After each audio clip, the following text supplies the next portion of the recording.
For too long, the public policy agenda in New York State has been set by the corporations and billionaires. They have rammed through cuts to the workforce, cuts in wages and benefits, cuts in vital services, all based on a promise that cuts would turn around the economy. But are we any better off? Poverty's on the rise. Unemployment and underemployment are still pervasive, and New York leads the country in income inequality.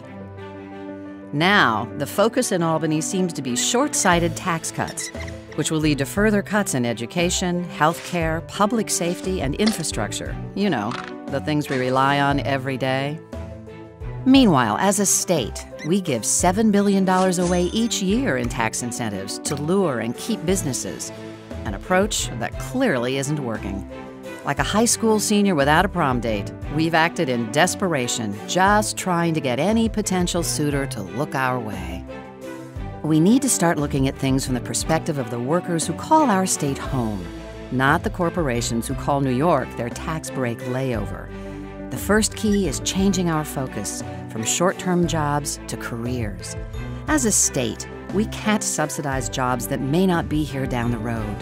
We need to develop industries that create opportunities from one generation to the next.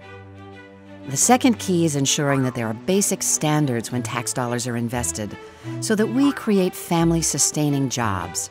Remember, no one is forcing private companies to take public money. If businesses choose to do so, it is incumbent upon us to expect more than the bare minimum in return. Finally, there must be accountability. In 2011, 46% of projects receiving support from IDAs, which grant tax incentives to businesses, lost jobs, failed to create jobs, or never promised any jobs. We can't afford to subsidize businesses that fail to create or even promise to create jobs.